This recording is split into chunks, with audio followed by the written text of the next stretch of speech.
the STONE7TH Halloween situation. Oh my God! Anybody who's a friend of the channel knows I'm a big holiday guy, right? Especially Halloween. I love everything about Halloween. I love dressing up.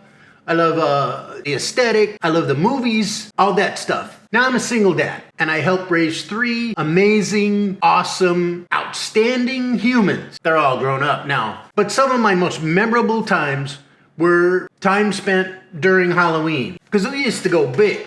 And I'll show you what I'm talking about. In today's video, I'm gonna show you some of the treats I used to make on Halloween. I'm gonna show you some of the drinks I used to make on Halloween. And then I'm gonna show you the seminal movies that I had to watch with my kids every year because they just make you feel Halloween. Okay? All right. So without further ado, let's go. Stop. This just in. I'm an idiot. And I recorded all this footage and I used my new lapel mic, but I had it right here under my throat. So consequently, the audio is unusable because there's a lot of places where so I'm just gonna show you the footage and narrate it, okay? Sorry, this is the best I can do.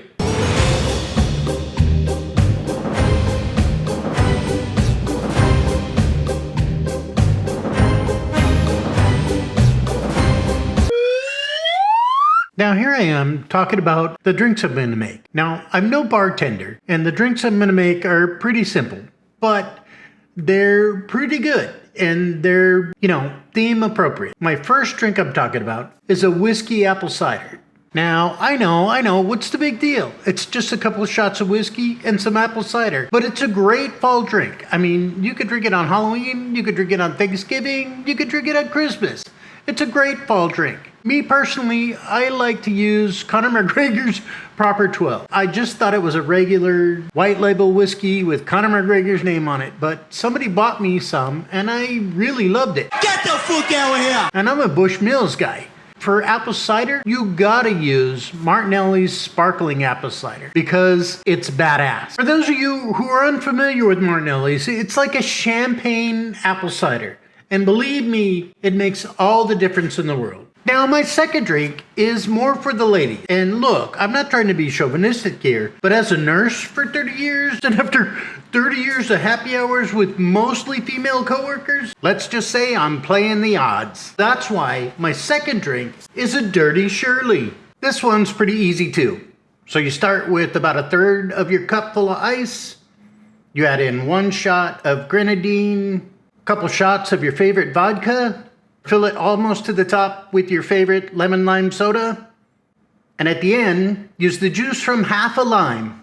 And don't forget the maraschino cherries. A maraschino cherry. And there you go, a Dirty Shirley.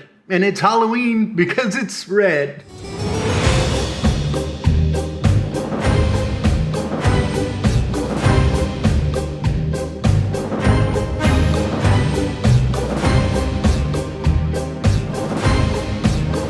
I don't know if you know what an Oreo cookie ball is or if you've ever had the chance to eat one, but I'm gonna tell you something right now.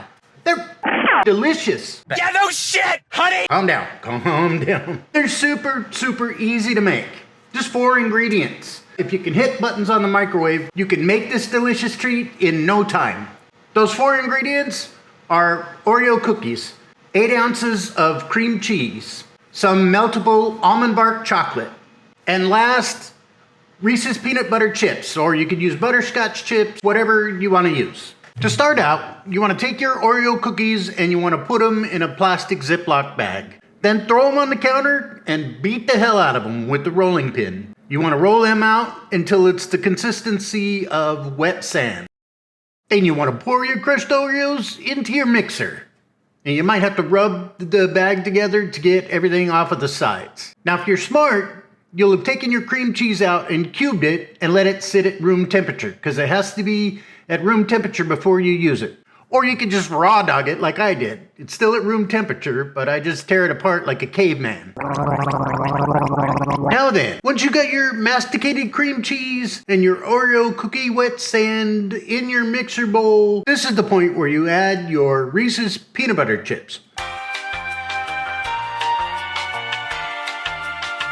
That's what you want right there. An Oreo cookie, cream cheese, peanut butter chip mud. Now you take this mud and you start rolling it up into balls. I got my balls in a bunch over here. Then you take your super easy to use almond bark chocolate and you melt it in the microwave.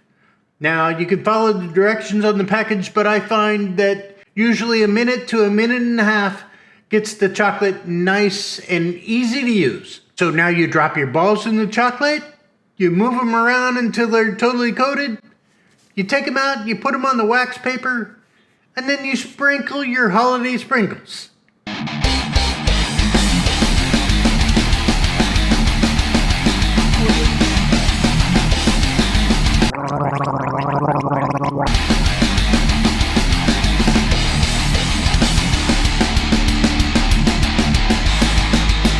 And there you go, Oreo cookie monster balls. Now, I have no doubt that a less drunk, more artistic person could make these look better, but I'm just gonna tell you, the taste cannot be beat.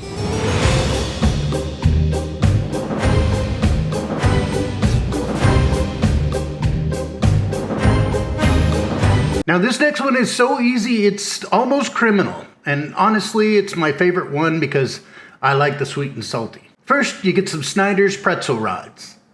Then you get your meltable almond bark chocolate and you coat them. Using a fork, you coat the pretzel rods with the chocolate, turning them as you coat them.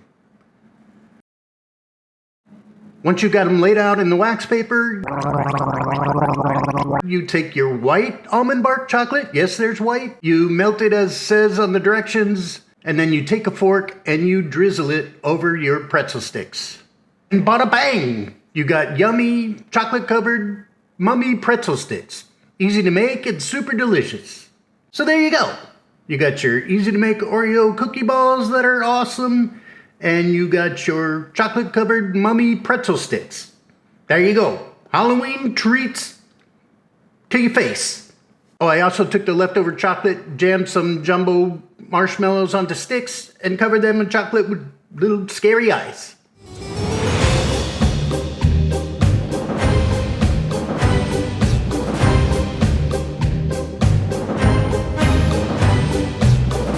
Now I'm gonna state the obvious. There are plenty of scary movies that you can watch on Halloween. I mean, anyone with any of these dudes in it? I personally love Nightmare on Elm Street, the original one. This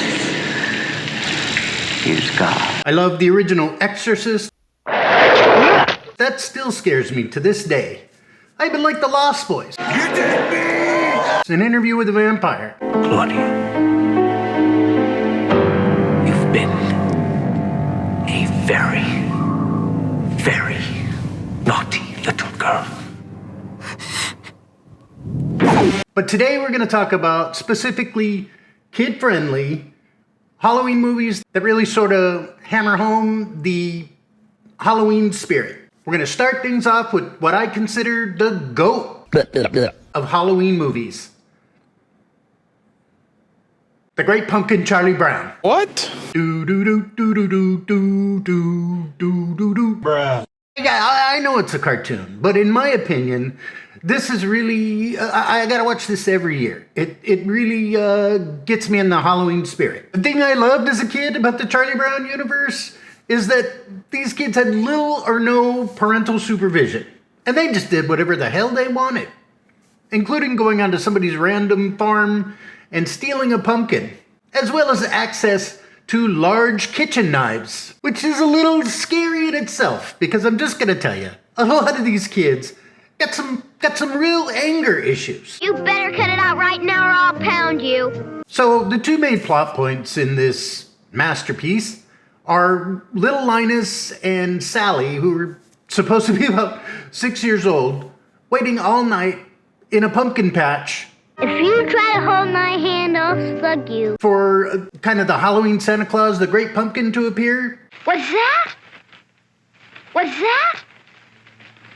I hear the Great Pumpkin. And he never does. The second plot point is just Charlie Brown getting ripped on for being Charlie Brown. I got an invitation to a Halloween party.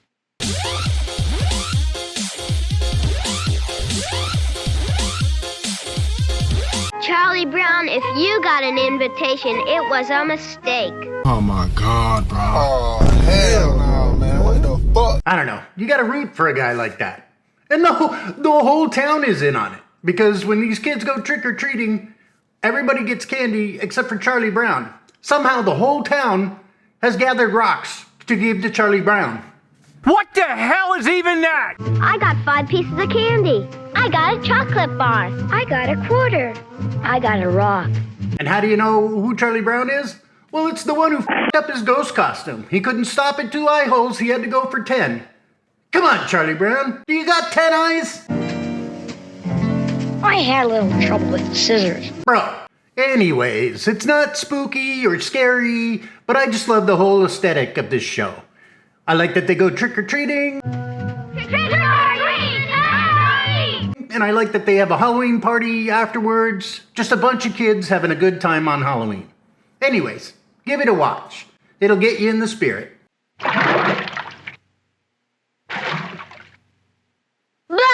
My second must-watch, kid-friendly Halloween movie is actually a movie that's not directly about Halloween, but the vibe is about as Halloween as it gets. I'm talking about Tim Burton's Beetlejuice. It's showtime. Beetlejuice is not only one of my favorite Halloween movies, but it's one of my favorite movies of all time. And with good reason. I mean, it's the perfect soup. You've got a great director, great creepy director in Tim Burton. You've got an all-star cast with some heavy hitters from the 80s like Michael Keaton, Gina Davis, Alec Baldwin, Catherine O'Hare, Winona Ryder. And besides all that, it's a great, creepy story. The movie starts out with the happy couple, the Maitlands, Gina Davis and Alec Baldwin, who crash their car and die. After finally realizing that they're dead, they visit this sort of afterworld DMV and find out that they have to stay as ghosts in their house for the next 125 years before they can move on. But their house is sold to the most creepy, annoying family ever, the Dietzes, played by Jeffrey Jones, Catherine O'Hare, and Winona Ryder. And I just want to say one thing. Catherine O'Hare as the crazy wife Delia Dietz absolutely steals the show in this whole movie. I must express myself. If you don't let me gut out this house and make it my own, I will go and stay, and I will take you with me! And that's saying something when you got Michael Keaton chewing up the scenery. I lived through the Black Plague and I had a pretty good time during that. I've seen The Exorcist about 167 times, and it keeps getting funnier every single time I see it. Not to mention the fact that you're talking to a dead guy. Now what do you think? You think I'm qualified? The Maitlands decide they're going to try and scare the Dietzes out of their home, but it doesn't really work because they suck at being ghosts. So they enlist the help of Beetlejuice. What do you think of this? You like it? A rogue bioexorcist to help them out. Oh, come on. We're like peas in a pod, the three of us. Let's face it, you want somebody out of the house. I want to get somebody out of your house. And the hijinks ensue. The surreal world of the afterlife that Burton creates, as well as the creepy score that accompanies it by Danny Elfman, is nothing short of amazing and fun. And every actor in this film sells out for their roles. It's a great movie, period, but it's also a great Halloween watch. Check it out. Hope you like Italian. Where'd you go? All right. Kid-friendly, Halloween spirit, Halloween movie number 3. Or Halloween movie or show or special, whatever. I've been saying movie, but the Peanuts one is a special. Anyways, you know what I'm talking about.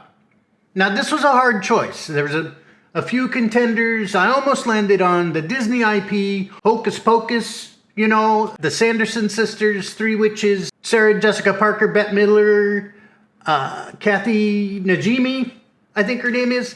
Anyways, that's a great Halloween movie too. A little too mainstream though. And as my son pointed out, it'd be a tragedy not to have this video without having at least one episode's of Goosebumps in it. Yeah, that's right, Goosebumps. So I decided on our favorite one, which happens to be the most Halloweeny in my opinion, The Haunted Mask.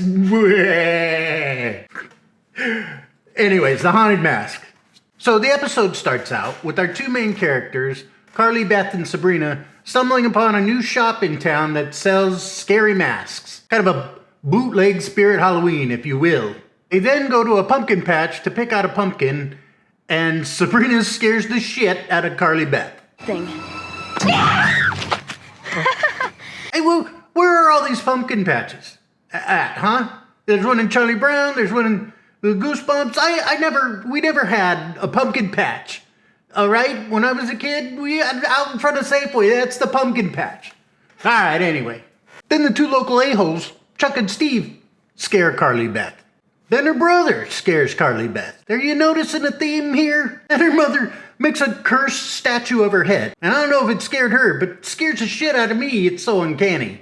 Carly Beth gets so tired of being scared all the time by everybody that her brain throws a rod and she has a psychotic break, tearing her duck Halloween costume to pieces. She decides to get together her babysitting money and head down to Bootleg Spirit Halloween and get a scary mask so she can start doing the scaring. When she gets there, she finds the perfect scary mask, but the creepy and somewhat inappropriate old man who runs the place doesn't want to sell it to her, so she steals it. Yoink. Now with her new mask and that cursed head on a stick that her mother made, she goes out and terrorizes the town. Now, I need to wrap this up because this is too long and I want to get it out by Halloween. And plus, I don't want to spoil the ending. But it may attach itself to her skin and possess her brain. But I guess you just have to watch it for yourself to find out. Well, that's all I got. Happy Halloween, everybody. All that good kind of stuff. I'll see you in the next one. Peace.